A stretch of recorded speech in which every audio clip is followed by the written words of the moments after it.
Chris Paul and Victor Wembanyama have dominated the national conversation around the Spurs, but it's something Harrison Barnes told me at Media Day that caught my attention.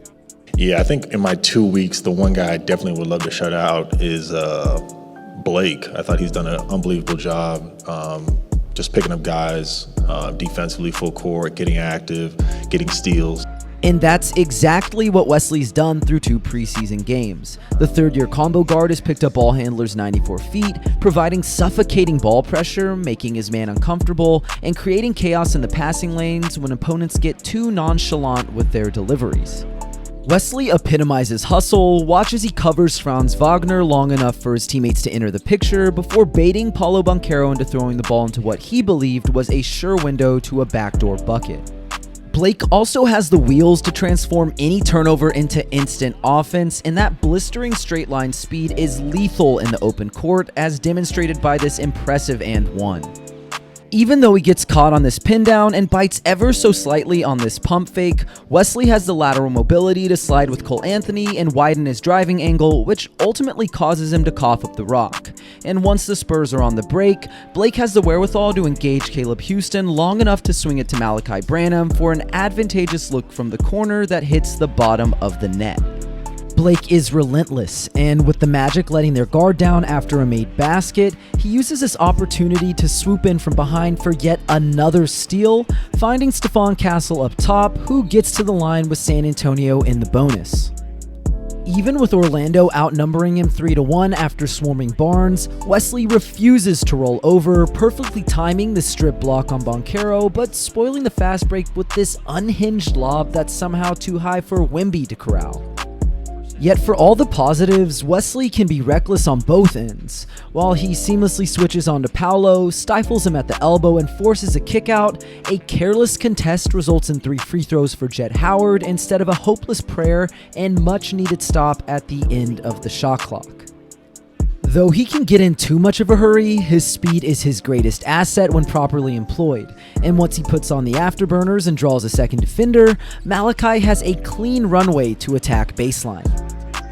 Blake shows real off-ball versatility as a guard screener out of this double drag action, leaving Alex Dukas in the dust with a quick rip, bending the defense and manufacturing this wide-open corner pocket triple for Malachi.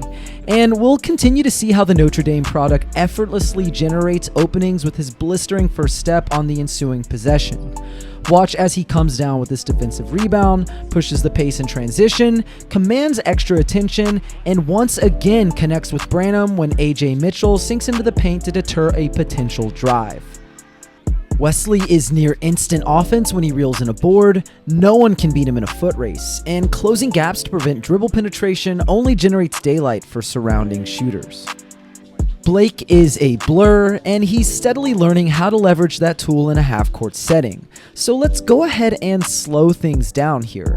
He might have forced a layup over the rim protector in past seasons, but he's grown enough to realize he can take 2 men out of the equation with this mid-air wraparound that gets Isaiah Hartenstein off his feet and rolls out the red carpet for Sandro Mamukelashvili. And again, just catches his man flat-footed, lures 2 bodies into his orbit, and makes the basic read to hit Castle for an uncontested above the break 3. Blake is unlikely to see many primary reps with the arrival of CP3 and Castle this summer, but making sound decisions as a pick-and-roll facilitator and continuing to work after giving up the ball could go a long way towards earning Pop's trust.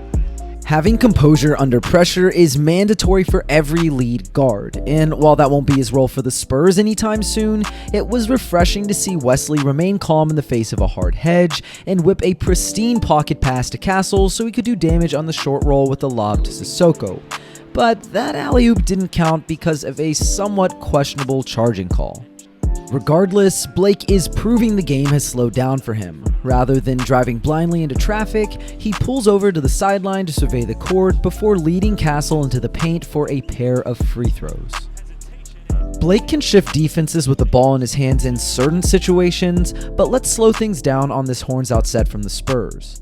Once Malachi rejects this wide screen, Blake chases his initial pass to Mamu for a dribble handoff that essentially functions as a high middle pick and roll. Mamu probably should have let it fly, but his indecision erases any existing advantage. Though it looks like this possession is dead after he kills his dribble with a half spin on Paolo, Wesley saves the day with a backdoor cut the second he sees Jalen Suggs overhelping at the nail, paving the way for an uncontested layup. And that's the sort of heads-up play that will help him stay on the court this season. Wesley has never been much of a floor spacer, but if he can nail opportune spot-up threes like this one, he'll do more than just scrounge for garbage minutes at the end of the rotation. And while that might be a big ask, a year 3 breakthrough could be instrumental in determining his future with the silver and black.